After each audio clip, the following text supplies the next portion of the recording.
Before we get into this, let me say something. If you're watching from Florida, especially the Keys, hit that subscribe button right now. What I'm about to tell you isn't folklore. It's not some campfire story. This is documented, witnessed, and buried so deep by the government that even mentioning it could end my career. So smash that like button if you want to hear the truth about why Hurricane Elena never really left. Drop a comment telling me where you're watching from, because if you're in the Keys, you might have driven through this yourself without even knowing it. You might have felt that unnatural wind, seen rain falling from a clear sky, or noticed your radio going static at mile marker 47. There's a reason for that. My name is Sheriff Marcus Reeves, Monroe County, Florida, the Keys. I've been wearing this badge for 18 years and I thought I'd seen everything.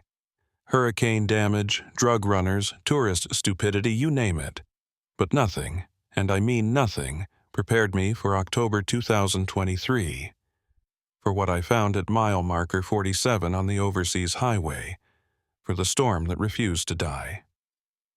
Let me start with what everyone knows.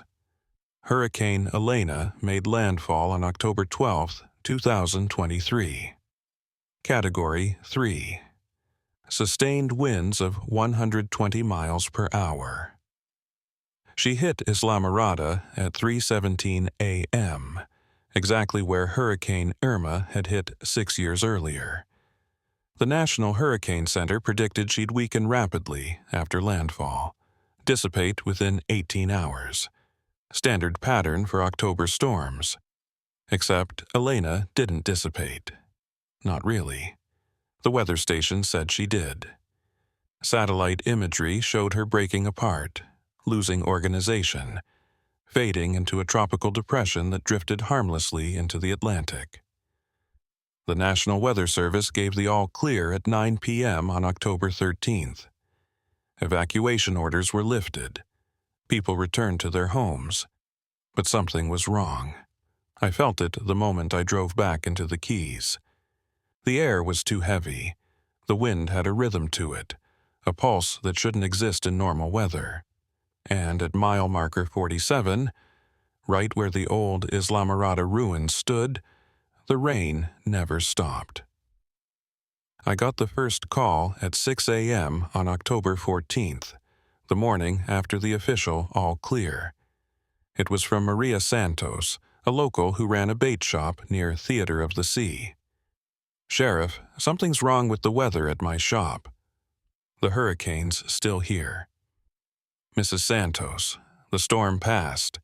What you're experiencing is probably just residual rain bands." "No, Sheriff, I've lived through 30 hurricanes. This isn't residual anything. The wind is still blowing at hurricane force. The rain is sideways. The storm surge is still pushing water into my shop, but when I drive 2 miles north, it's calm. Clear skies. This isn't normal."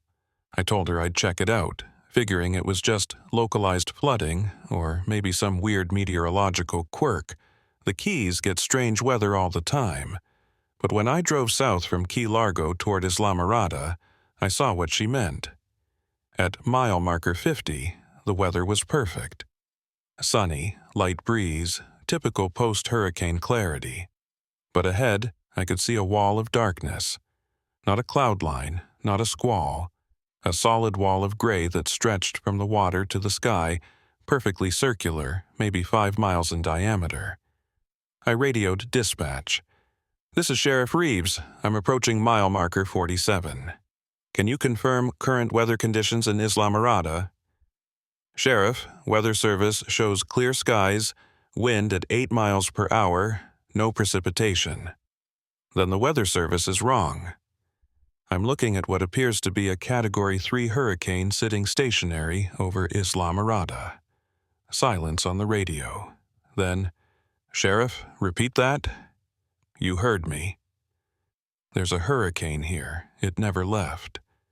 I stopped my vehicle at the edge of the weather wall. It was the strangest thing I'd ever seen. On my side of the line, calm and sunny. 10 feet ahead, chaos. Rain so thick you couldn't see through it.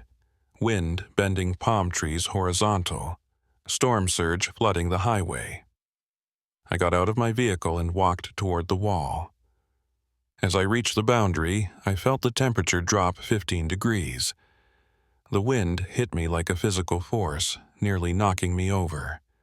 Rain drenched me instantly, warm but violent, driven by winds that screamed with that distinctive hurricane howl. I took one step forward, fully entering the storm. The world changed. The light quality was wrong, tinted green like it gets before a tornado. The rain fell at impossible angles, sometimes going up instead of down. And the sound, God, the sound, it wasn't just wind. There were voices in it, hundreds of voices, screaming, crying, calling for help. I stumbled backward, out of the storm, and suddenly I was dry again. Completely dry. Like I'd never been wet. The boundary wasn't just meteorological. It was something else. Something that defied physics. My radio crackled. "Sheriff, we're getting multiple 911 calls from Islamorada. People trapped in the storm. They say it never ended." Over the next few hours, I coordinated what should have been impossible. We were running rescue operations for a hurricane that officially didn't exist. The National Weather Service insisted there was no storm. Satellite imagery showed clear skies, but boots on the ground. People were drowning in storm surge, trapped in buildings being torn apart by Category 3 winds. I called in the Coast Guard. They sent a helicopter. The pilot radioed back 10 minutes later, confusion in his voice. "Sheriff, we're hovering over Islamorada. Weather is clear. We don't see any storm activity." "You're telling me you don't see the rain? The wind?" "Negative, we see sun, calm water, maybe 10-knot breeze. But people on the ground were dying." We pulled 3 bodies from the storm surge that day. Drowned in a hurricane that didn't exist according to every weather instrument in the world. By evening, word had spread through the Keys. News crews tried to film the phenomenon, but their cameras showed nothing unusual. Clear weather. But when reporters walked into the affected zone, they experienced the full force of a hurricane. Some stayed out too long and had to be rescued. One cameraman was hospitalized with hypothermia. Despite the air temperature being 85 degrees, the state sent meteorologists. They set up instruments right at the boundary. On the clear side, their equipment read normal. But when they moved the instruments 10 feet into the storm zone, the readings went haywire. Barometric pressure that shouldn't be possible. Wind speeds that fluctuated between 0 and 120 miles per hour in seconds. And the temperature. It varied by 40 degrees within inches. Dr. Sarah Chen, a meteorologist from the University of Miami, was the first to say it out loud. "Sheriff Reeves, this isn't a weather phenomenon. This is something else. Meteorology can't explain what's happening here. This storm is behaving like it's alive, like it's conscious and choosing to stay in this exact location." "Storms don't choose, Doctor." "No, they don't. But this one is." That night, I made the mistake of staying in the zone after dark. I needed to understand what was happening, needed to see if the storm changed with nightfall. I parked at mile marker 47, right in the center of the permanent hurricane, and waited. The storm raged around my vehicle. Wind rocked it violently. Rain hammered the roof with force that should have shattered the windshield. But I noticed something. The pattern was too regular. The wind gusts came in waves, timed perfectly, like breathing. Inhale, exhale. The hurricane was breathing. At exactly 3:17 a.m., the time Elena had made landfall, everything stopped. Complete silence. The wind died. The rain ceased mid-fall, droplets hanging suspended in the air. And in that silence I heard them clearly. The voices. "Help us. We're still here. Don't leave us in the storm." I grabbed my flashlight and got out of the vehicle.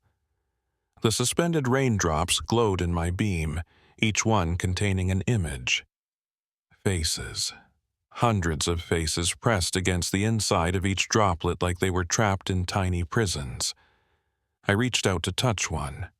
The moment my finger made contact, the droplet burst, and I saw a flash of memory that wasn't mine. A man in 1930s clothing holding onto a railroad track as wind tried to tear him away. Storm surge rising around him. Then nothing but water and darkness and the endless howling of wind. The vision lasted maybe 2 seconds. When I pulled back, all the suspended droplets fell at once, and the hurricane resumed with doubled intensity. I ran back to my vehicle, soaked and shaking. I knew then what this was, or at least I thought I did. I'd heard the stories. Every Keys local knew about the Labor Day hurricane of 1935. Category 5. Strongest hurricane to ever hit the United States. It killed over 400 people, most of them World War I veterans who'd been sent to the Keys to build the overseas highway as part of a Depression-era work program. The government had sent those vets, men who'd survived the trenches of France, to die in a hurricane because someone miscalculated an evacuation. A train sent to rescue them arrived too late, was blown off the tracks. The men were left to face 185 miles per hour winds with nothing but flimsy work camps for shelter. They died screaming into a storm that buried them in sand and debris. Their bodies were found days later, some stripped naked by the wind, some driven through with planks of wood like spears, some never found at all. And 88 years later, something of that storm remained. Not the meteorological event, but the trauma, the death, the betrayal. All that suffering and terror had been absorbed by Hurricane Elena when she crossed the same path, and now she was stuck here, held in place by 400 souls who never got to leave the storm. I contacted Dr. Chen at 4 a.m. She answered despite the hour, and I could hear the exhaustion in her voice. "Doctor, I need to ask you something. The Labor Day hurricane of 1935. It hit the same location, didn't it?" Silence. Then, "Yes." Mile marker 47 is approximately where the eye made landfall. Why? Because I think this storm is connected to that one. I think something from 1935 never left, and Elena tapped into it. Sheriff, that's not... I know how it sounds. But I saw them, Doctor. The faces in the rain. The voices in the wind. This isn't weather. It's a haunting. A massive, Category 3 haunting that's trapped 400 souls in an endless loop of dying in a hurricane. Dr. Chen was quiet for a long moment. Sheriff, the government sent me here to debunk this, to find the scientific explanation and make it go away. But I've run every test I can think of. This storm shouldn't exist. It violates every law of thermodynamics. The energy required to maintain a hurricane in a fixed position for this long should have dissipated days ago. Unless what? Unless it's being powered by something other than atmospheric conditions. Sheriff, have you heard of residual energy in hauntings? The theory that traumatic events leave impressions on a location. You're saying an entire hurricane is a residual haunting. I'm saying I don't have any other explanation. And if I'm right, this storm will never dissipate naturally. It's going to stay here in this exact spot until whatever is keeping it alive is resolved. The next day, October 15th, the government arrived in force. FEMA, National Weather Service, Department of Homeland Security, even some 3-letter agencies I didn't recognize. They set up a perimeter around the storm zone, evacuated everyone within the 5-mile radius, and declared it a no-go area for civilians.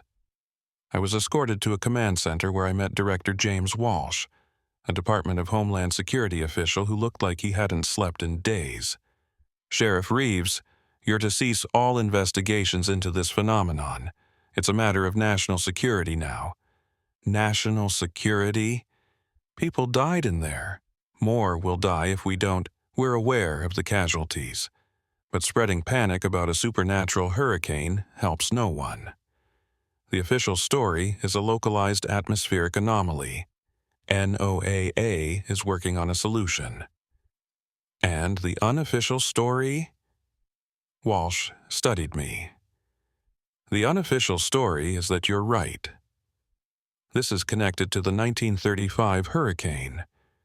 We've known about residual phenomena in the Keys for decades. Minor things. Ghost sightings, phantom sounds.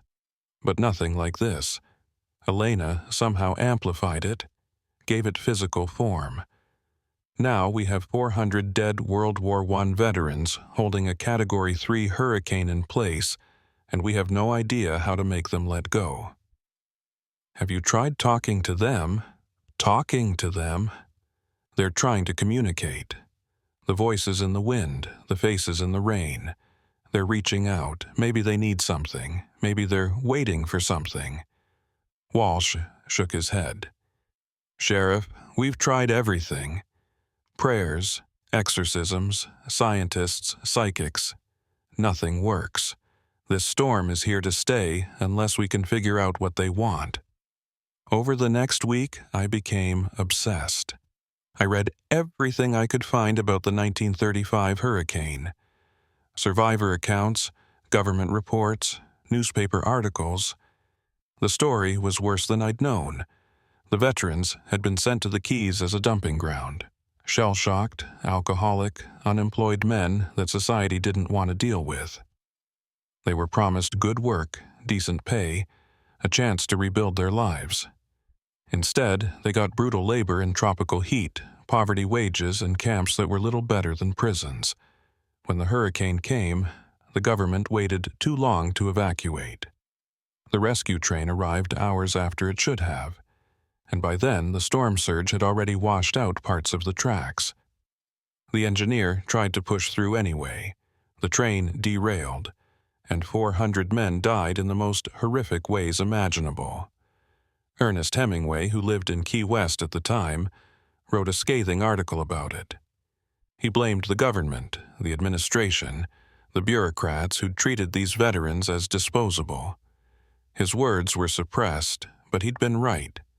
These men had been murdered by negligence, by apathy, by a system that didn't care if they lived or died. And now they were trapped in that moment. Still dying, over and over, for 88 years. Still waiting for someone to care enough to save them. I realized what they wanted. Recognition. Justice. Someone to acknowledge what had been done to them. On October 22nd, 10 days after Elena made landfall, I drove to the storm wall. The government had it heavily restricted, but I still had my sheriff's credentials. I talked my way through the checkpoints and parked at the boundary. Dr. Chen met me there. You're going in, aren't you? Someone has to. They're trying to communicate. Maybe if I go all the way in, into the eye, I can understand what they need. Sheriff, no one who's gone into the eye has come out. We've sent in 3 teams. They vanished. What do you mean vanished? I mean they're gone. Not dead, not injured, just gone. Like they stepped into 1935 and never came back. I looked at the wall of rain and wind. Then, maybe that's what the veterans want. To not be alone in there anymore, to have company in their eternal storm. That's insane. Maybe. But it's the only theory that makes sense. They were abandoned in 1935, left to die alone in a hurricane. Now they're recreating that experience and they want witnesses. They want someone to see what was done to them. Dr. Chen handed me a waterproof radio. If you're determined to do this, at least take this. Record everything. If you don't come back, maybe your testimony will help us understand. I took the radio, checked my watch, 2:30 p.m., and walked into the storm. The transition was immediate and violent. Wind slammed into me from all directions at once. Rain came down so hard it felt like being beaten with fists. I couldn't see 3 feet in front of me. The world was gray and wet and screaming. But I pushed forward, using my vehicle's GPS to navigate toward the eye. According to the instruments, the eye was only half a mile from the boundary. But in the storm, it felt like miles. I passed debris that shouldn't exist. A 1935 Ford truck, rusted but intact. Railroad ties from the rescue train. And bodies. Not real bodies, but impressions of them. Silhouettes made of rain and wind that showed the positions the men had died in, clutching each other, trying to hold on to anything stable, mouths open in eternal screams. The voices grew louder as I approached the eye, not screaming anymore, but speaking, asking questions. Did anyone survive? Did they send help? Does anyone remember us? Why did they leave us here? I shouted back. I remember. The world remembers. You weren't forgotten. The wind paused for a moment. Just a moment. Then resumed with renewed fury, but now it was guiding me rather than fighting me, pushing me toward the eye. I broke through the eye wall and stumbled into calm. The eye of Hurricane Elena, or what remained of the 1935 hurricane I couldn't tell anymore, was about 200 yards across. Inside, it was eerily peaceful. No wind, no rain. Just overcast skies and silence, and standing around me, filling every inch of the eye, were the men. The 400 veterans of the 1935 Labor Day hurricane. They didn't look like ghosts, not really. They looked solid, real, wearing their 1930s work clothes covered in mud and blood and debris. They stared at me with hollow eyes. One stepped forward. He was young, maybe 25, with the haunted look of someone who'd seen too much. His name tag read Corporal Thomas Mitchell. You came into the storm, he said, and his voice was both one voice and all 400 speaking at once. Everyone else who tried ran back. But you came all the way in. Why? Because you deserve to be heard, I said. What happened to you was wrong, criminal, and I think you're keeping this storm alive because you need someone to acknowledge that. Mitchell nodded slowly. We died screaming for help that never came. We were heroes in France. Survived gas, survived shells, survived the trenches. And our government thanked us by sending us here to die in poverty and neglect. When the hurricane came, they had hours to evacuate us. They waited too long. They always wait too long for men like us. I know, I said. I've read the reports. Hemingway's article. The government investigations. You were betrayed. So you understand why we can't let the storm end. This is our testimony, our proof. As long as the hurricane exists, someone has to pay attention, has to remember what was done to us. But you're hurting people now. The storm killed 3 people last week. Innocent people. Mitchell's face darkened. And how many of us died?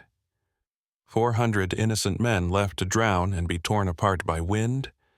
Where was the outrage? Where were the consequences? The administrator who delayed the evacuation got promoted.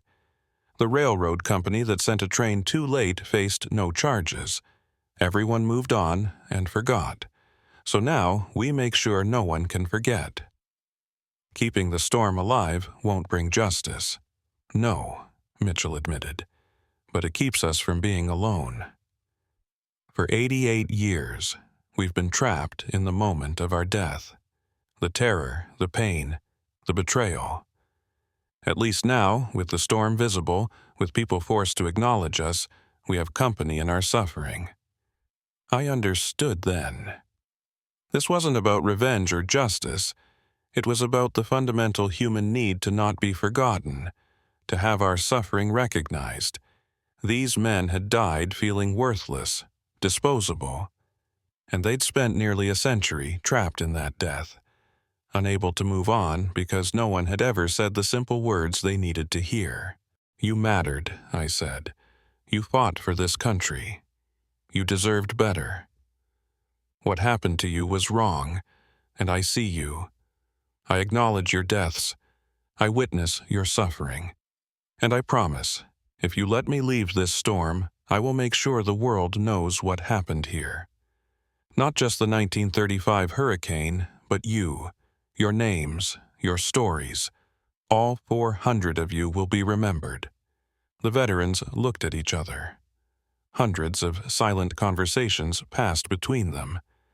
Finally, Mitchell spoke. "We've heard promises before. We were promised good work. We were promised we'd be taken care of. We were promised rescue. Why should we believe you? Because I'm not promising to save you or change the past. I'm promising to bear witness, to carry your story forward. That's all I can offer. But it's real, and it's all I have." The sky above the eye began to shift, the overcast gray brightening slightly. Mitchell stepped closer. "If we let the storm end, we end. We'll finally move on, dissolve into whatever comes after. We're afraid of that. This storm is hell, but it's a hell we know. What comes after might be worse. Or it might be peace, rest, the end of suffering. Don't you deserve that after 88 years? Mitchell closed his eyes. "I'm tired, Sheriff." "We're all so tired. We've been dying for longer than we lived. Maybe it's time to finish dying." He raised his hand, and all 400 veterans did the same. They spoke in unison, their voices becoming one with the wind. "Remember us. Tell our story. Don't let us become a footnote in history. We were men. We mattered. We died badly. Remember." Then they were gone, not fading, just gone, and the eye wall collapsed. The hurricane came down on me with full force, but only for a moment. I felt wind and rain and crushing pressure, and then suddenly I was standing on dry pavement in bright sunshine. The storm was gone, completely, as if it had never existed. My radio crackled. Dr. Chen's voice shocked. "Sheriff?" "Sheriff Reeves." The storm just dissipated, instantly. One moment it was there, the next, gone. "Are you alive? Are you okay?" I looked around. Mile marker 47 was damaged but recovering. The sun was shining. A normal October day in the Keys. "I'm alive," I said, "and I have a story to tell." But as I walked back to my vehicle, I felt something in my pocket. I pulled out a weathered photograph I didn't remember having. It showed 400 men standing in front of a work camp, squinting in the sun. On the back, in faded pencil, Camp 3, Islamorada, July 1935, 3 months before the storm. The veterans had left me their evidence, their proof they'd existed. I kept my promise.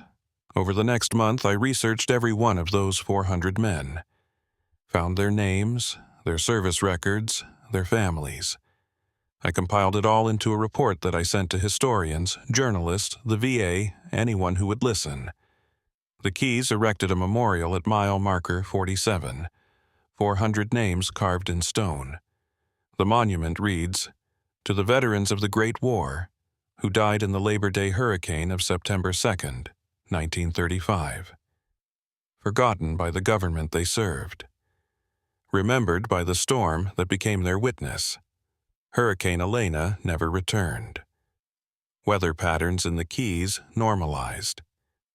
The impossible storm that had defied physics for 10 days was gone from both the world and the record books. But sometimes, on September 2nd, the anniversary of the 1935 storm, people report strange weather at mile marker 47. Brief moments of wind and rain that come from nowhere. Some say it's just weather. Others say it's the veterans, reminding us they're still there, still watching, still waiting to make sure we don't forget. I know the truth. They're at peace now. Finally. But they left a piece of their storm behind as a warning. The Keys remember what happened in 1935. The storm that stayed taught us that. Some suffering is so profound it changes reality itself. Some deaths echo so loudly they can hold a hurricane in place for 88 years. And some stories demand to be told even if they have to tear apart the laws of physics to be heard. The hurricane that stayed is gone, but its message remains. Remember the forgotten. Witness the unseen. Acknowledge the betrayed. Or one day they'll find a way to make you listen. I thought that was the end of it. The storm dissipated, the veterans found peace, and life in the Keys returned to normal. I kept my promise, got the memorial built, made sure those 400 names were carved in stone where tourists and locals would see them every day. The story made national news for about a week before something else pushed it out of the headlines. That's how these things go. But 3 weeks after Hurricane Elena finally disappeared, I started having the dreams. I'd be standing in the eye of a hurricane, but not Elena's eye. Different storms, different eras.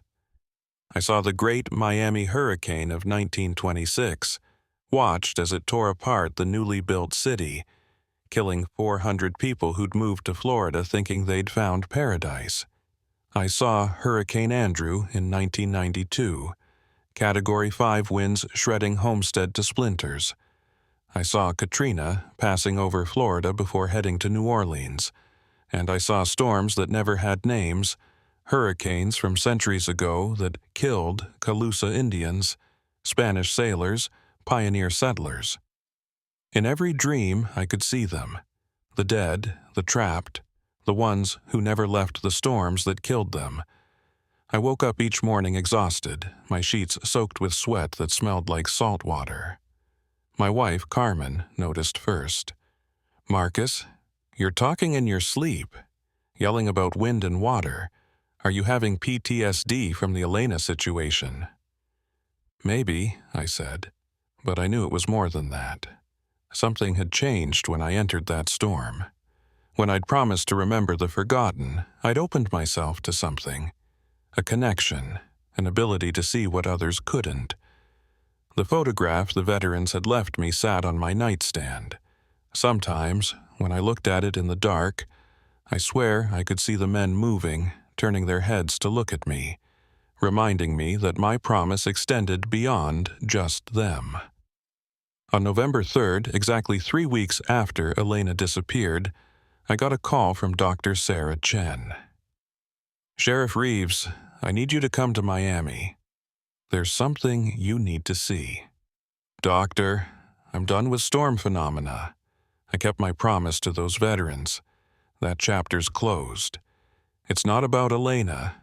It's about Hurricane Andrew. Sheriff, we're detecting the same anomalous readings at the Homestead Air Force Base ruins. The same pattern we saw before Elena revealed herself. Something's building there. Another permanent storm, and this one's worse. I drove to Miami that afternoon, the 3-hour trip giving me too much time to think.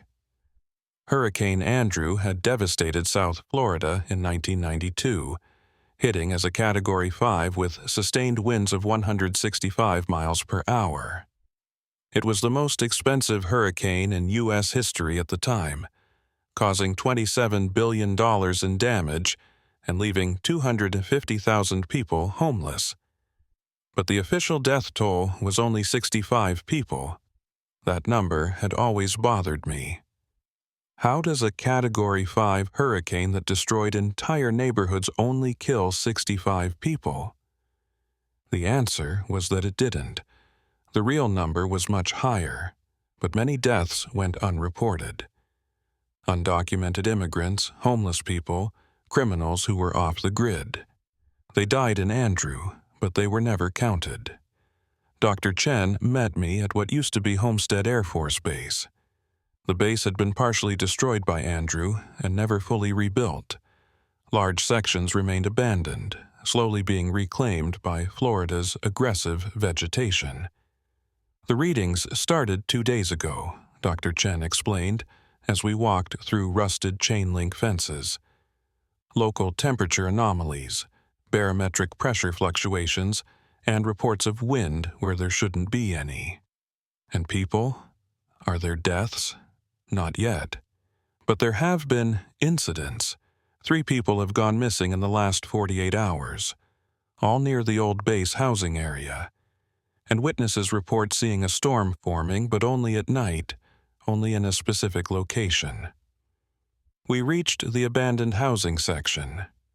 Rows of destroyed homes, their roofs torn off by Andrew 31 years ago, never repaired. Nature had moved in, vines growing through windows, trees sprouting from living rooms. It should have been peaceful, reclaimed by the earth. Instead, it felt hostile, wrong. The air pressure was off, making my ears pop.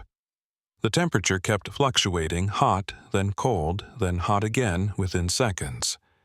And there was wind, but it came from no consistent direction. It swirled, eddied, spiraled like water going down a drain. "Do you feel it?" Dr. Chen asked. "Yeah, it's different from Elena. That storm wanted to be seen, wanted attention. This one feels angry." As the sun set, the phenomenon became visible. Clouds formed directly overhead, spinning faster than natural. Rain began to fall, but only over the destroyed housing area. A perfect circle of storm, maybe half a mile across. And in the rain, I saw them again. Faces. But these weren't soldiers. These were families. Children. People who'd died in their homes when Andrew tore through at 3 a.m., giving them no chance to escape. "How many people really died in Andrew?" I asked Dr. Chen. "Officially, 65. Unofficially, some estimates go as high as 200. Many were never reported because they weren't supposed to be here. And many deaths weren't directly from the storm. People died in the chaos afterward, from lack of medical care, from drinking contaminated water, from infections in unsanitary conditions. So this storm is held by people who weren't just killed by Andrew. They were killed by what came after. The neglect, the abandonment, the government failure to help. That's my theory. Elena was held by betrayed veterans. This one's held by forgotten victims of bureaucratic failure. People who should have been helped and weren't.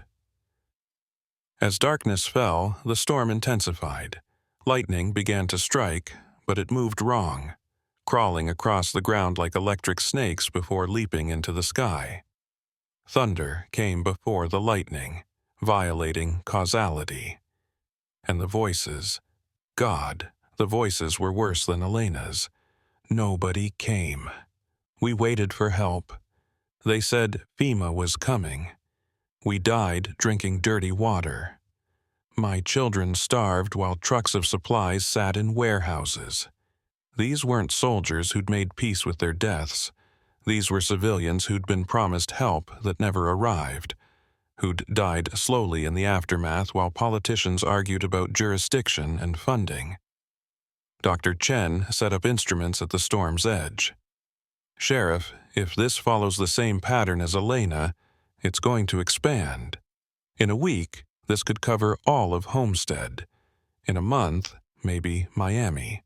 These trapped soul storms seem to grow when they're ignored. Then we do what we did before. We go in, we listen, we acknowledge them. You sure about that?" "These dead are angry, Sheriff. The veterans in Elena were hurt, betrayed, but they were soldiers. They understood sacrifice. These are families who died because someone in an office somewhere decided that helping them wasn't a priority. That's a different kind of anger." She was right. But I'd made a promise to the veterans, to witness the unseen, to remember the forgotten. That promise didn't end with them. I waited until midnight, then entered the storm alone. The transition was more violent than Elena. The wind didn't just push, it clawed, grabbed, tried to tear me apart. The rain wasn't just water. It was caustic, stinging my skin. And the temperature swung from freezing to scalding within seconds.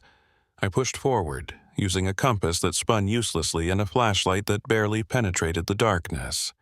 The storm wasn't just weather here. It was malevolent, actively trying to drive me out. I passed through destroyed homes, seeing imprints of their final moments. A family huddled in a bathroom as the roof tore away. A man trying to hold a door shut against 165 miles per hour winds. A child reaching for her mother as both were swept away by the storm surge. But I also saw what came after. The days of waiting for help that didn't come. The FEMA trailers that took months to arrive. The insurance companies that denied claims. The supplies that sat in warehouses while people died of dehydration. The bureaucratic nightmare that killed more people than the storm itself. Finally, I reached the eye. It was smaller than Elena's, more claustrophobic, and the dead didn't stand in orderly ranks like the veterans. They moved frantically, chaotically, still searching for help that would never come. A woman approached me. She looked about 40, holding the hand of a girl maybe 7 years old. Both were translucent, made of rain and wind and unfinished business. "You're alive," the woman said. "How did you get through the storm?" I walked. I came to listen. Listen? We've been screaming for 31 years. Nobody listens. Nobody came then, nobody comes now. We died waiting for help, and we're still waiting. What's your name? Maria Espinoza. This is my daughter, Sophia. We died on August 27th, 1992. 3 days after the hurricane. We weren't killed by wind or water. We died because we couldn't find clean water to drink. We died because the National Guard didn't reach our neighborhood for a week. We died because we didn't matter enough to save. You mattered. You matter now. That's why I'm here. Maria laughed bitterly. Words. That's all you have? The veterans got their memorial. What do we get? We weren't heroes, we were just poor people in the wrong place at the wrong time. Nobody builds memorials for people like us. She was right, and that truth cut deep. The veterans had been easy to memorialize, heroes betrayed by their government. But these victims? They were complicated. Some were undocumented, some were criminals, some were just poor. America doesn't build monuments to people like that. You're right, I said. There won't be a memorial. The government won't acknowledge their failure. But I can bear witness, I can tell your story. And then what? You write a report and we're supposed to just let go, move on?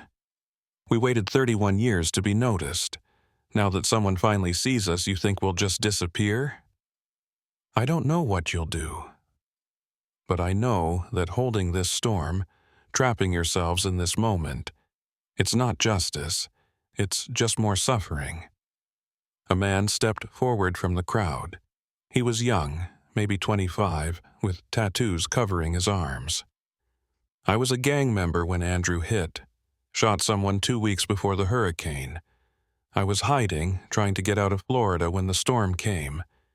It killed me while I was hiding in an abandoned building. I died alone, and nobody ever reported me missing because nobody wanted me found. Does someone like me deserve peace? I don't know about deserve, I said honestly. But I know that holding on to this anger, this pain, it's not punishing anyone but yourselves. The bureaucrats who failed you are retired, living comfortably. The politicians who underfunded the relief efforts got re-elected. Your suffering isn't reaching them. It's just eating you. Maria looked at her daughter. Sophia died because I couldn't protect her. I tried everything, begged for water, for medicine. She got dysentery from drinking contaminated water. She was 7 years old, and she died because the richest country in the world couldn't deliver clean water to its own citizens. I have a daughter, I said quietly, 8 years old, and if something happened to her because people didn't help, because they could have saved her and didn't, I'd never forgive them. I'd hold on to that rage forever if I could. But Maria, is this what Sophia needs? To be trapped in the moment of her death forever? Doesn't she deserve to move on, to find whatever peace exists after this? Maria looked at Sophia, and I saw the moment something broke. The anger, the need for recognition, warred with a mother's love, and love won. I just wanted someone to acknowledge what happened to us, Maria whispered, to say out loud that we mattered, that our deaths meant something. Your deaths meant everything, I said. They exposed the failures in our disaster response. After Andrew, FEMA was reformed, building codes were strengthened, emergency response was completely overhauled. Every person who's been properly helped by FEMA in the last 30 years owes that help to the people who died in Andrew's aftermath. Your suffering changed the system. It mattered. It wasn't entirely true. FEMA still failed during Katrina, still struggles now. But it was true enough. Andrew had been a wake-up call. These deaths had forced changes. The crowd of dead began to murmur. Some accepted this, others didn't. The storm around us fluctuated, weakening, then strengthening as the collective consciousness debated. Then Sophia spoke for the first time, her voice small and scared. "Mama, I'm tired. Can we stop being in the storm now?" And just like that, it was over. Not all at once like Elena, but gradually. The dead began to fade, one by one, finally accepting that they could let go. Maria and Sophia were among the last to go. "Tell people," Maria said as she started to dissolve. "Tell them what happened to us." "Not the hurricane. Everyone knows about the hurricane. Tell them about the after, the part everyone forgets, the part that killed us." I promise. They faded, and the storm began to collapse. But unlike Elena, this one didn't disappear cleanly. Something remained, a residue, a stain on reality that I could feel pressing against my consciousness. I stumbled out of the storm as it broke apart. Dr. Chen was waiting, her instruments going haywire as the phenomenon dissipated. "You did it again," she said in amazement. "Sheriff, how? How are you able to communicate with them?" "I don't know. Maybe because I made a promise to the first ones. Maybe because I'm willing to listen. Or maybe," I looked at my hands. In the fading storm light, I could see them flickering, as if I wasn't entirely solid. "Maybe I'm becoming something between the living and the dead. A bridge." Over the next week, I researched the Andrew aftermath. Found the untold stories, the uncounted dead. I compiled names where I could find them. Wrote about the system failures that had killed people who survived the hurricane itself. I sent it to journalists, to historians, to politicians. Some published it, most ignored it. Maria had been right. America doesn't memorialize its uncomfortable truths. But something had changed in me. I could feel storms now, not just the weather, but the pain trapped in them. And across Florida, I felt them stirring. Dozens of them. Centuries of hurricanes that had killed people who were then forgotten, ignored, swept aside by history. The Great Hurricane of 1780 that killed 22,000 across the Caribbean. The Okeechobee Hurricane of 1928 that drowned 2,500 migrant workers in Florida. Hurricane Camille in 1969. Hurricane Hugo in 1989, Charlie, Francis, Ivan, Jean in 2004. Every major storm had left behind trapped souls, people who died and were never properly acknowledged. And they were all waking up, all reaching out, all wanting what the veterans and Andrew's victims had received: recognition, witness, release. I was becoming their conduit, the sheriff who could see the dead in the storms. And there were so many storms yet to face. Dr. Chen called me again 2 weeks after the Andrew storm dissipated. "Sheriff, we have a problem." "A big one, you know, Lake Okeechobee?" "Of course. Second largest freshwater lake entirely within the United States. In 1928, a hurricane hit it. The storm's surge sent a wall of water over the surrounding dike, drowning entire towns. Most of the victims were migrant workers, many of them black laborers who weren't even identified. They were buried in mass graves, unmarked and forgotten. Let me guess, you're detecting anomalies at the lake." "Not at the lake, Sheriff. In it, the entire lake is showing signs of becoming a storm, an inland hurricane which shouldn't be physically possible. But if what we've learned is true, if enough traumatic deaths can hold a storm in place, then Lake Okeechobee has the potential to become the largest permanent storm phenomenon we've ever seen. 2,000 trapped souls, Sheriff. 2,000 people who drowned and were thrown into mass graves without even the dignity of having their names recorded." I closed my eyes, feeling the pull. They were calling to me, all of them. The forgotten dead of a century of Florida hurricanes. And I knew that this wasn't going to end with just a few storms. This was bigger than I'd imagined. Florida's entire history of hurricanes was rising, and I was the only one who could hear them. "I'll be there tomorrow," I told Dr. Chen. "But doctor, you need to understand something. I can't keep doing this alone. These storms are getting bigger, more complex. If Okeechobee awakens, if 2,000 souls manifest at once, I don't know if I can reach them all." "What are you saying?" "I'm saying we might need help. And not the scientific kind. We need people who understand death, grief, collective trauma. We need historians, therapists, priests, shamans. Anyone who can help these trapped souls process what happened to them and move on. The government will never authorize that kind of response. Then the government can watch as Florida tears itself apart with permanent hurricanes at every site where marginalized people died and were forgotten. Because that's what's coming, doctor. Every storm that killed people who didn't matter enough to count, they're all waking up. And they're not going to stop until someone acknowledges them." That night, I had the worst dream yet. I saw a map of Florida covered in hurricanes. Not moving, not dissipating, just sitting in place over sites of historical trauma. The Keys, Homestead, Lake Okeechobee, Tampa, Jacksonville. Every city that had suffered major hurricane death tolls was developing its own permanent storm.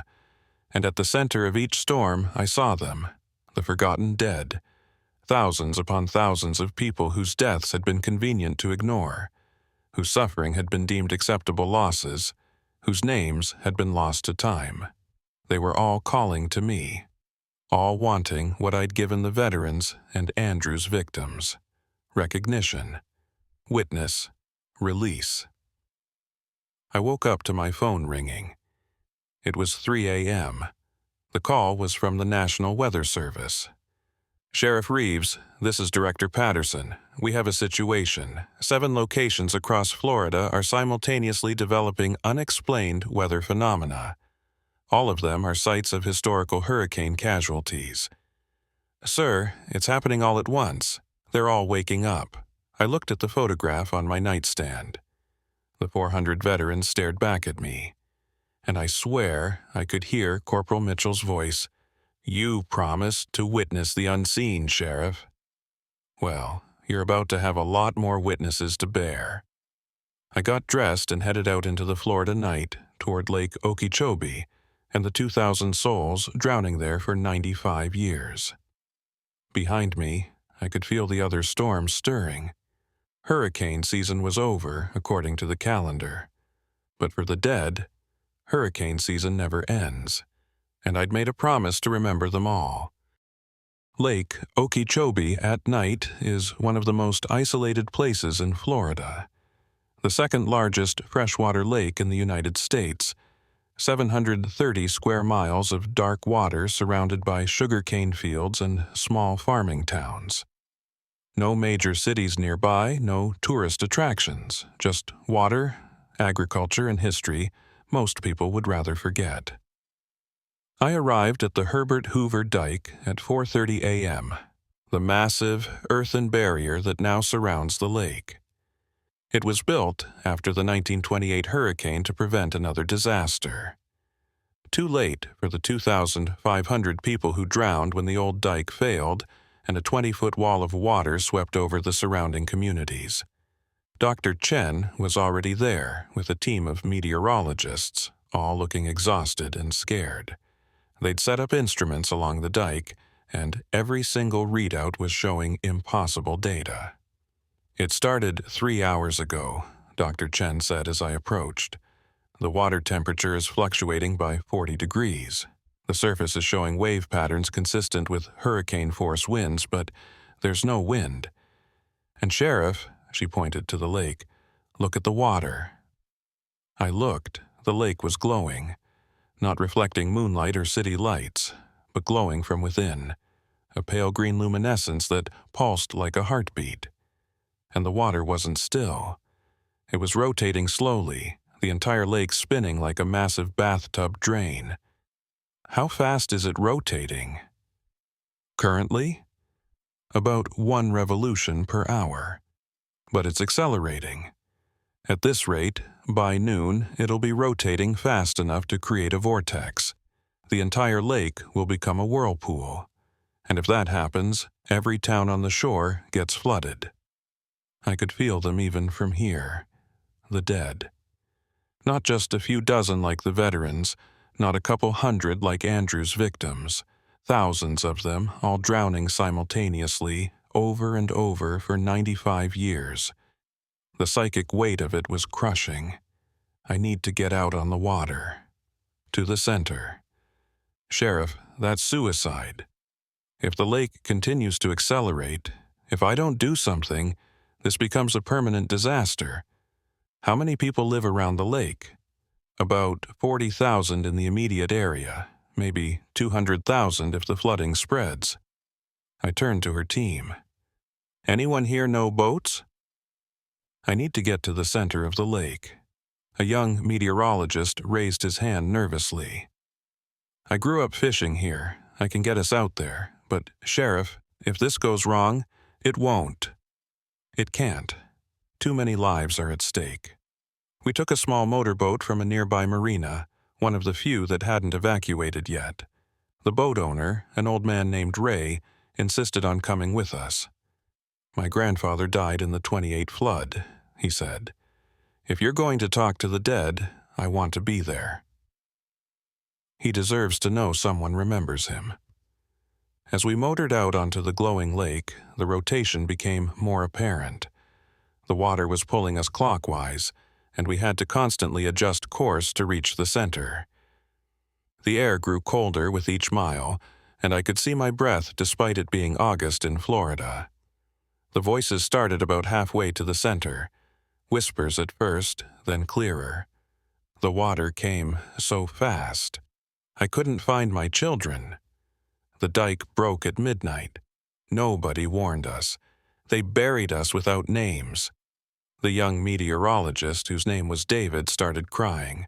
"I can hear them. How can I hear them?" "Because you're listening," I said. Most people never listen. We reached the center of the lake just as the sun began to rise. The water here was calmer, the eye of the storm. But what floated on the surface made David turn away and vomit over the side. Bodies. Hundreds of them, maybe thousands, floating face down. But they weren't solid. They were made of water, translucent impressions of the drowned.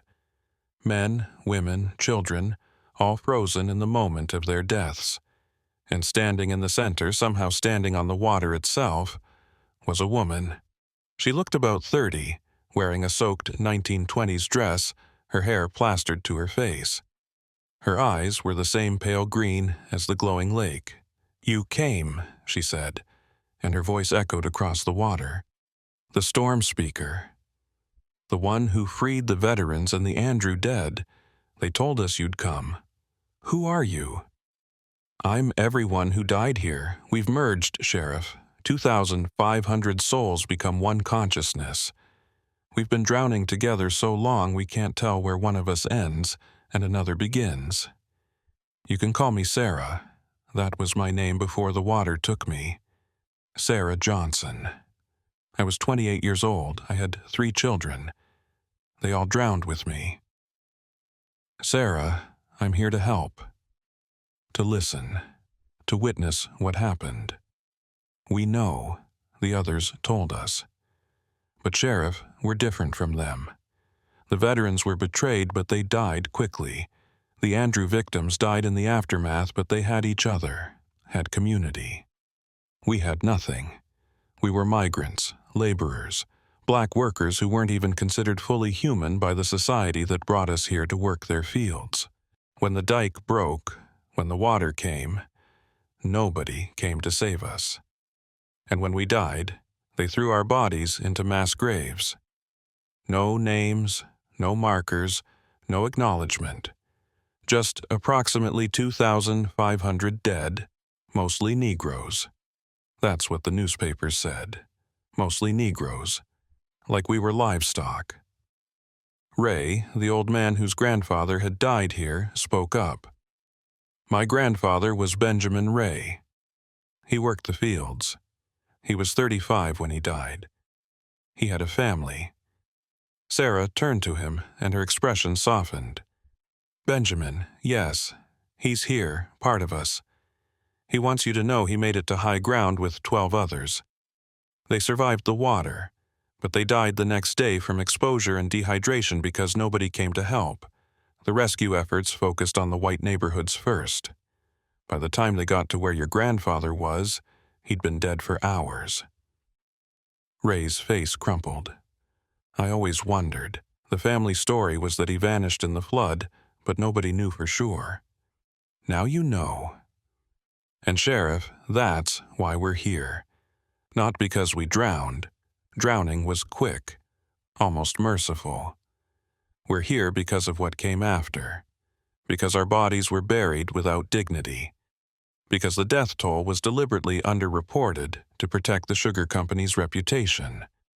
Because Florida wanted to forget us as quickly as possible. We've been holding on to this lake for 95 years because if we let go, we truly disappear. At least this way we're still here, still real. I looked at the thousands of water corpses floating around us. Each one a person with a name, a story, a life. Reduced to mostly Negroes in a newspaper article. You're right, I said. What happened was horrific. The segregation, the neglect, the erasure. But Sarah, holding on to the lake, it's not justice. And it's going to hurt people. The towns around here, they're not the same people who failed you in 1928. They're just trying to live. And we were just trying to live when the water took us. Why should we care about them when nobody cared about us? Because you were the ones nobody cared about. You know what that feels like. Do you really want to become the ones inflicting that pain on others? The water around us began to churn more violently. The 2,500 souls that made up Sarah were debating, arguing, fighting within themselves. We're tired of being forgotten, Sarah said, and now her voice was layered with thousands of others speaking in unison. We're tired of being the footnote in Florida's history. We want what the veterans got, recognition, a memorial. Our names carved in stone. Then let's make that happen. But not like this. Not by threatening people. Nobody listened before. The only reason you're here now is because we've become dangerous. We've learned that in death, the only way to be heard is to be threatening. She wasn't wrong. I'd only gotten involved because these storms were hurting people. Would I have sought out the forgotten dead otherwise? Would anyone? Dr. Chen's voice crackled over the radio. Sheriff, the rotation is accelerating. You need to get out of there now. The vortex is forming. The water beneath our boat began to swirl faster. In the distance, I could see the lake starting to form a funnel, water being pulled down into some impossible drain. The dead floating around us began to spiral inward, toward the center where Sarah stood. It's happening, Sarah said. The drowning is becoming permanent. Soon, the entire lake will exist in the moment of the flood. Anyone who enters will drown with us, over and over. It's the only way to make people remember. Stop this, I shouted over the rising wind. Sarah, please. This isn't the answer. Then what is? You tell me, Sheriff. How do 2,500 nameless dead get remembered? How do we matter when society worked so hard to make us not matter? David, the young meteorologist, suddenly spoke up. My dissertation. I wrote my master's thesis on the 1928 flood. I spent 2 years researching it, trying to find the real death toll, trying to recover the names. I found 847 of them, not all 2,500, but 847 names. People who existed, who had families, who mattered. I submitted it for publication. Every journal rejected it. They said it was too controversial, too focused on race, not scientifically relevant. Sarah turned to look at him. You tried to remember us.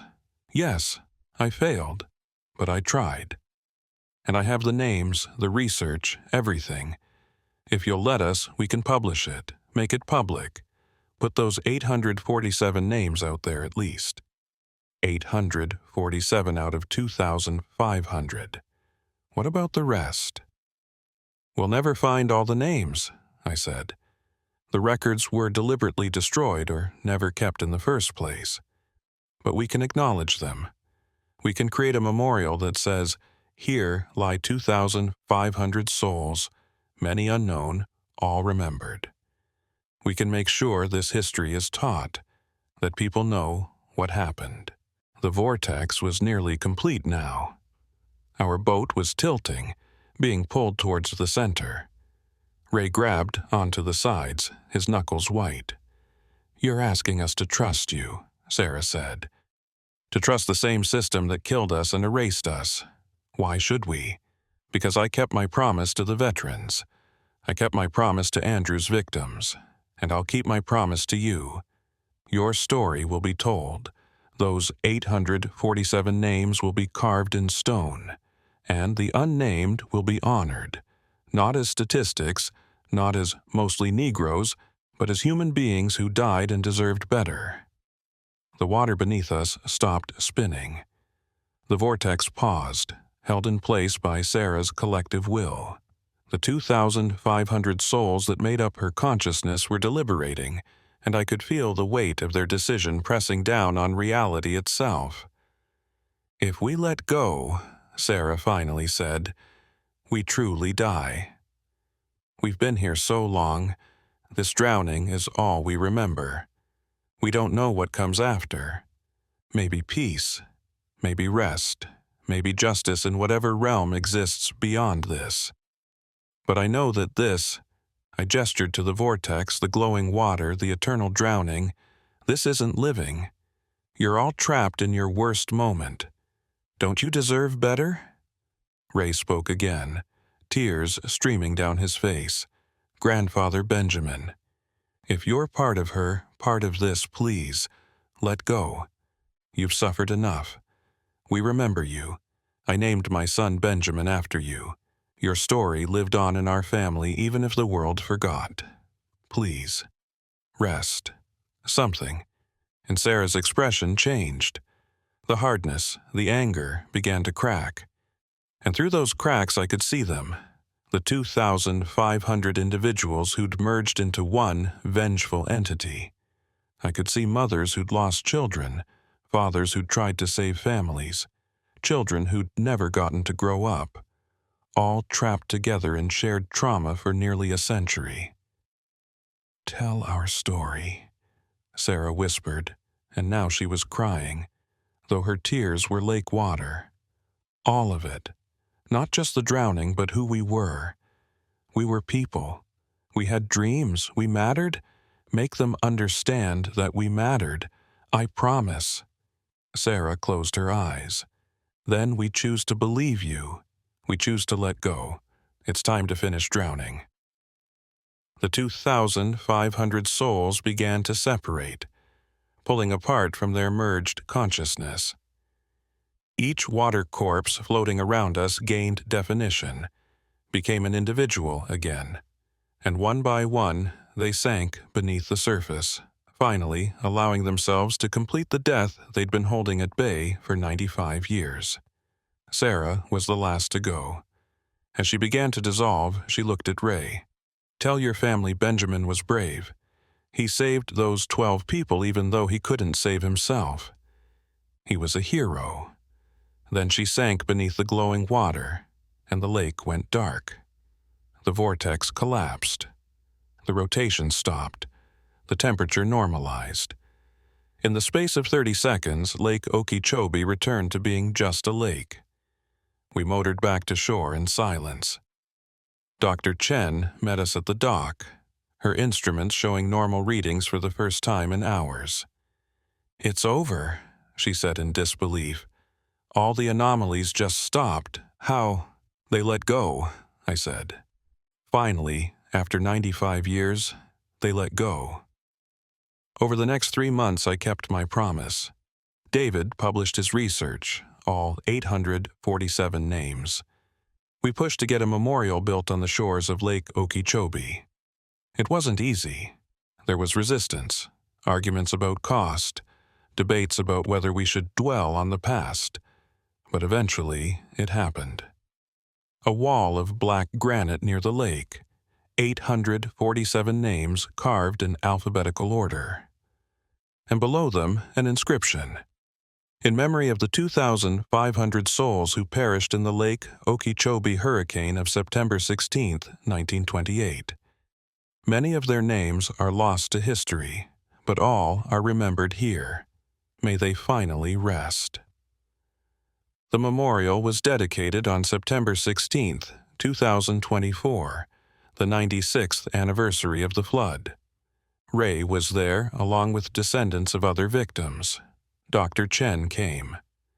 David presented his research to a crowd of historians and journalists who finally understood its importance. I stood at the memorial as the sun set, and for the first time in months, I felt the pressure in my head ease. The dead of Lake Okeechobee were truly gone now, at peace. But I knew this wasn't the end. Across Florida, I could still feel them. The other storms, the other forgotten dead. Dr. Chen had confirmed it. 7 major sites were developing anomalies. The 1780 hurricane in the Caribbean. The 1926 Miami hurricane. The 1935 veterans were quiet now, but other storms from that era were stirring. The 1960s, the 1990s, the 2000s. Every generation had its hurricanes, and every hurricane had its forgotten dead. They were all waking up, all calling to me. The storm speaker, the sheriff who could hear them. My phone rang. It was Director Patterson from the National Weather Service. "Sheriff Reeves, we have a situation in Tampa. The 1848 hurricane. It's manifesting. The 1848 hurricane killed 50 people, didn't it? That's the official number. But our research suggests it may have killed several hundred, mostly Seminole Indians who weren't counted in the colonial records. Sheriff, they're forming a storm downtown Tampa. You need to get there now." I looked at the memorial, at the 847 names carved in stone. I'd promised to remember them all. Every forgotten soul, every marginalized victim, every person history had deemed not worth counting. It was going to be a long hurricane season, and I was just getting started. I spent the next 6 months driving across Florida, from one awakening storm to another. Tampa's 1848 hurricane, where 200 Seminole dead held a storm over what was now a downtown financial district. The 1926 Miami hurricane, where 400 souls who'd died in the newly built city created a phenomenon in Coral Gables. The 1960 Hurricane Donna, still holding onto the Keys with 50 souls who'd refused evacuation and paid the price. Each time, the pattern was the same. I'd enter the storm, listen to the dead, acknowledge their suffering, promise to tell their story. And each time, they'd let go. Memorials were built, names were recovered, histories were rewritten to include the forgotten. But with each storm I released, I felt myself changing. The bridge between life and death that I'd become was taking its toll.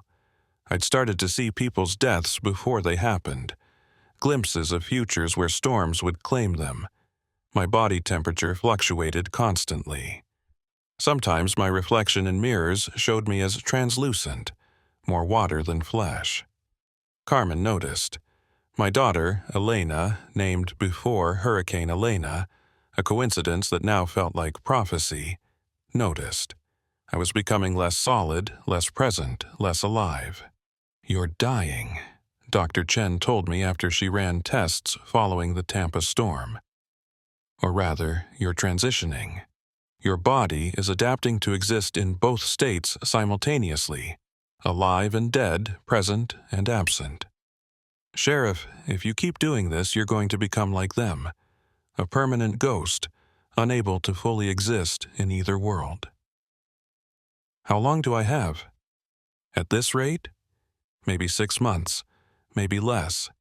Each storm you enter accelerates the process, and if I stop, the transformation might reverse, or you might be too far gone already. I thought about that. Thought about Carmen and Elena, about the life I was losing, but I also thought about the storms still waiting. The dead still trapped. The promises I'd made. That night, I had a visitor. I woke to find Corporal Thomas Mitchell sitting in my bedroom, the veteran from the first storm. He looked solid, real, though I knew he wasn't. "Sheriff Reeves," he said, "we need to talk about what you're doing. How are you here? You moved on. We did. But we're still connected to you. You're the bridge, remember? We can reach across if we need to, and right now, you need to hear this. You have to stop. I made a promise that's killing you. Sheriff, we didn't ask you to sacrifice yourself. We asked you to witness, to remember. You've done that. You've freed dozens of storms, saved thousands of souls. But if you continue, you'll become like us, trapped between states, unable to fully exist anywhere. Is that really what you want?" "What I want doesn't matter. There are still storms out there, still people who need—" "There will always be more storms," Mitchell interrupted. "There will always be more forgotten dead. You can't save them all, Sheriff. Nobody can. And if you die trying, then who witnesses the next generation's tragedies?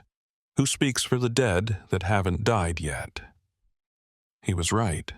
I knew he was right. But I couldn't shake the feeling that stopping now would be a betrayal of everyone I'd helped so far. "There's one more," I said. "One more storm I need to face. Then I'll stop." "Which one?" "Hurricane Andrew. The real Andrew. Not just the aftermath victims I already released. The storm itself is still out there, Sheriff. Did you think releasing 200 souls would satisfy a Category 5? Andrew killed 65 people officially, maybe 200 unofficially. but the storm itself absorbed thousands. Everyone who felt its wrath, who lost everything, who were forever changed by it. That collective trauma is still swirling in the Atlantic, waiting to return. That's impossible. Hurricanes dissipate. They don't just wait. Normal hurricanes dissipate. But Andrew was different. It was the hurricane that changed how we thought about hurricanes. It exposed how unprepared we were, how our building codes were inadequate, how our evacuation plans were flawed. Andrew was a teacher, Sheriff. A brutal, merciless teacher. And the lesson isn't over. I sat up in bed. Where is it? Where it's been since 1992, circling in the Atlantic just beyond our ability to detect it, waiting for the right conditions to come back. And Sheriff, those conditions are here. Andrew is returning. And this time it won't just hit Miami. It's going to hit every place it should have hit in 1992 but missed. Tampa, Orlando, Jacksonville, the entire state. Unless someone stops it. How do I stop a hurricane? You don't stop it. You release it. You convince it that the lesson has been learned, that Florida has changed. But to do that, you'll have to go further into death than you've ever gone. You'll have to meet the storm at its source, in the space where weather becomes conscious, where natural disasters become supernatural entities. And Sheriff, if you go that deep, you might not come back. Mitchell faded, leaving me alone in the dark with a choice. Save myself and let Andrew return to devastate Florida again, or sacrifice whatever remained of my life to stop it. I already knew what I'd choose. I'd always known. 3 days later, I was on a boat 200 miles off the coast of Miami, in the exact coordinates where Andrew had formed in 1992. Dr. Chen had arranged it, though she'd begged me not to go. Sheriff, there's nothing out here. Satellites show clear skies, calm seas. If Andrew is out here, it's existing in a state we can't measure. That's why I have to go in person. The instruments can't see what's between life and death. But I can. The ocean was perfectly calm when we arrived. Blue skies, gentle swells, 85-degree water. Paradise conditions. But I could feel it, the presence lurking beneath the surface. Not in the water itself, but in the space between the water and the air, between the possible and the impossible. I dove overboard before Dr. Chen could stop me. The water was warm, welcoming. I swam down, following a pull I couldn't see but could feel in my dissolving bones. The light faded, the pressure increased. My lungs burned, but I didn't need air anymore. Not really. I was more ghost than human now. At a depth where I should have been crushed, I found it. The eye of Hurricane Andrew, existing in a pocket dimension beneath the ocean. Inside, the storm raged eternal, a perpetual Category 5, winds exceeding 165 miles per hour, pressure so low it should have torn itself apart. And in the center, I saw her. Not a person this time, but the storm itself given form. She was massive, 30 feet tall, made of wind and rain and lightning. Her eyes were the calm of the eye, her voice the howl of the wind.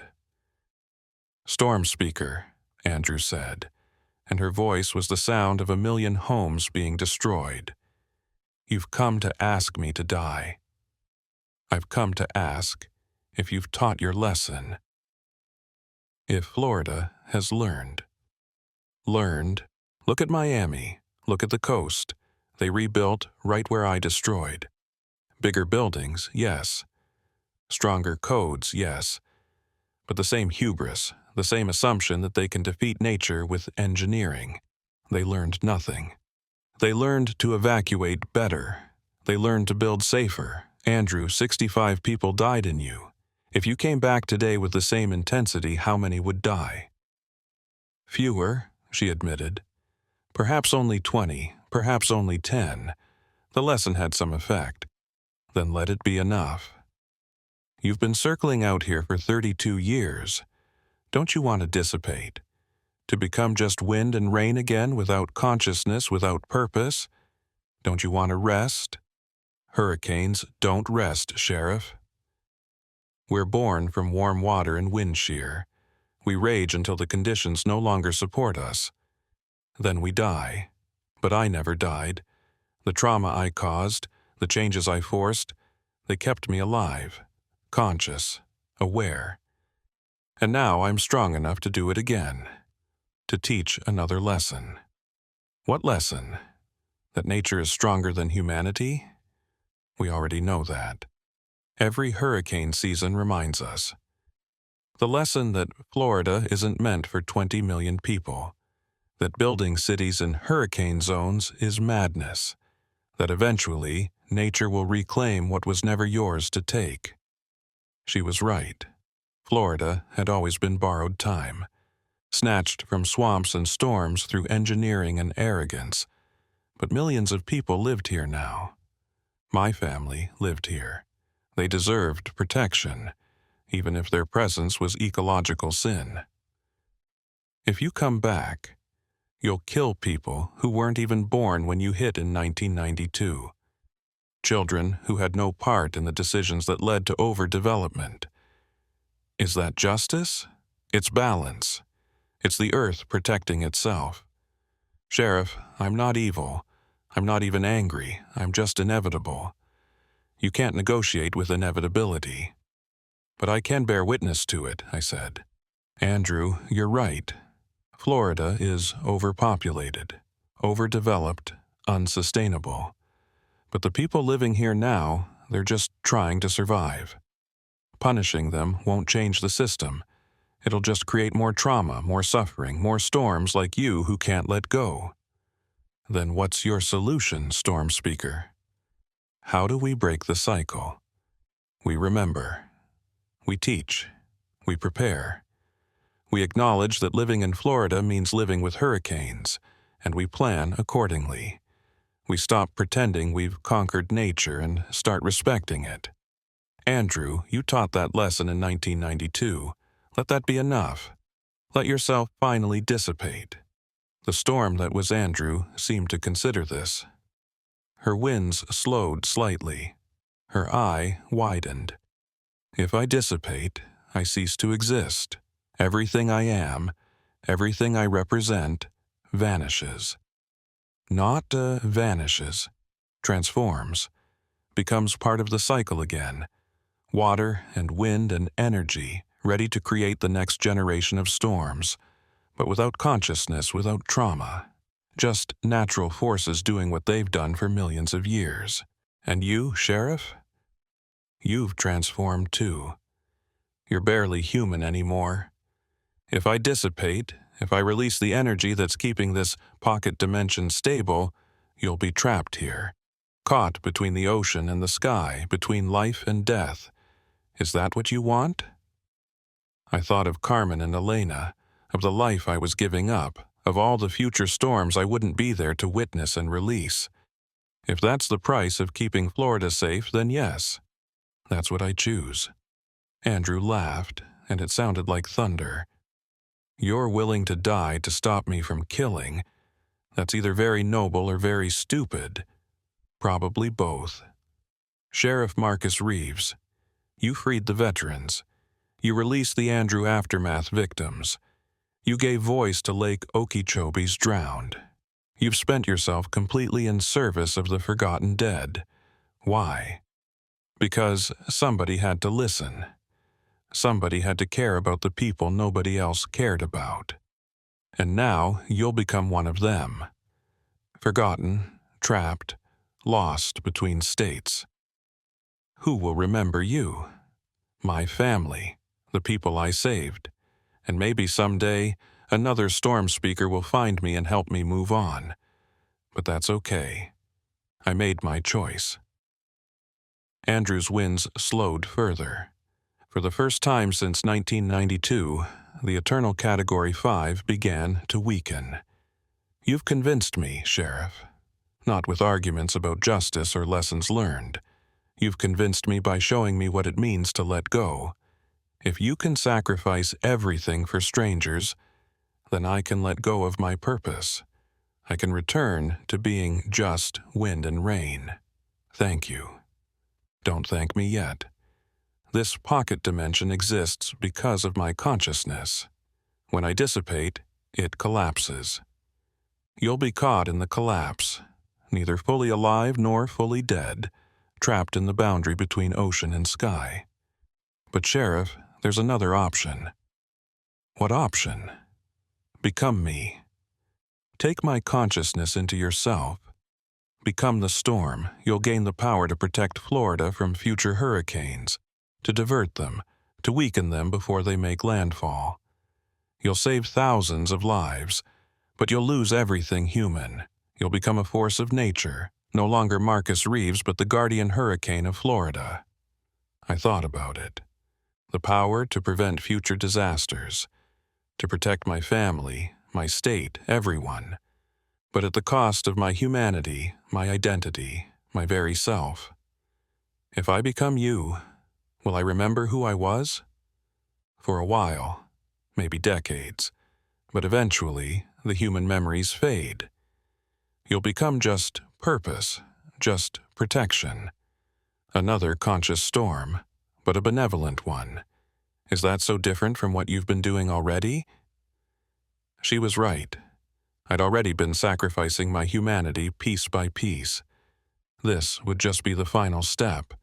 But before I could answer, I heard another voice. Not Mitchell, not any of the dead I'd released. This voice was alive, transmitted through the water itself. "Dad, don't you dare." Elena, my 8-year-old daughter, somehow reaching me across the impossible distance between the living world and this pocket dimension. "Elena, how?" Dr. Chen gave me the radio. She said you could hear me if I was in the water. "Dad, come home, please. Don't become a storm. Don't leave us." My heart broke. I'd been so focused on saving everyone else that I'd forgotten the most important people to save, my own family. "Elena, sweetheart, if I come back, the hurricane will be just a hurricane, like all the others. We'll evacuate if we have to. We'll prepare, but Dad, we need you human. Not as a storm, not as a ghost. We need you here, with us, even if that means you can't save everyone. Please." Andrew looked at me. "Choose, Sheriff. Become the guardian storm and save thousands, or return to your family and live whatever brief human life remains to you. But choose now. The pocket dimension is collapsing. The winds around us were dissipating. Andrew was letting go, and the space between was falling apart. I had seconds to decide. I thought of every soul I'd released. The veterans, the Andrew victims, the Lake Okeechobee drowned. I'd given them peace by helping them let go. Maybe it was time to take my own advice. "I choose to go home," I said. "I choose my family. Andrew, thank you for the offer, but I'm done being the storm speaker. Let someone else carry that burden next time." Andrew smiled, and it was the first genuine expression I'd seen from her. "Good choice, Sheriff. Go home. Be human while you still can, and don't worry, I'll make sure you survive the collapse. Consider it a final thank you from all the storms you've released." The winds surged, catching me, lifting me. I felt myself being pushed upward, toward the surface, toward life.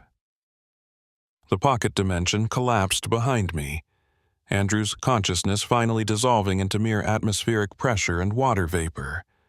I broke the surface gasping, fully human again. Dr. Chen hauled me into the boat, and Carmen and Elena were there, all of them crying and hugging me. "How did you... We weren't going to let you sacrifice yourself alone," Carmen said. "Dr. Chen told us what you were planning, so we came to bring you home." I held my daughter, feeling solid for the first time in months. The mark on my palm, where the first storm had touched me, was fading.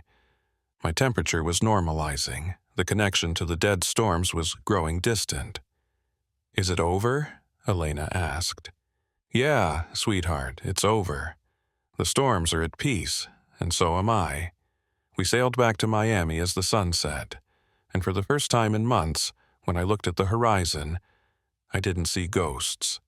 Just water and sky and the promise of weather that was only weather. Hurricane Andrew never returned.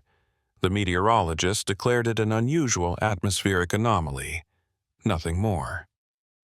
The permanent storms at other locations remained gone, their trapped souls finally at rest. I retired from the Monroe County Sheriff's Department 3 months later. My body recovered mostly, though I never lost the ability to sense when major storms were forming. I just chose not to act on it anymore. That was someone else's burden now. The memorials stood. The names were carved in stone. The forgotten dead were remembered. And Florida continued to build, to grow, to sprawl into every available space, because that's what humans do. We build in flood zones and fire zones and earthquake zones because we have to live somewhere. And everywhere is dangerous if you look close enough. I made my peace with that. With the fact that I couldn't save everyone. That my time as the storm speaker had been necessary but finite. That sometimes the most important people to save are the ones sitting at your dinner table. But late at night, when hurricane season peaks and I hear the wind howl, I think about them. The veterans holding a storm in place for 88 years. The Andrew victims dying slowly in bureaucratic neglect. The 2,500 souls drowning eternally in Lake Okeechobee. All of them finally at rest because someone listened. And sometimes, very rarely, I hear their voices on the wind, not calling for help anymore. Just saying thank you. The hurricane season of 2024 was the quietest on record. Meteorologists couldn't explain why, but I knew. The storms had finally learned to let go, and so had I.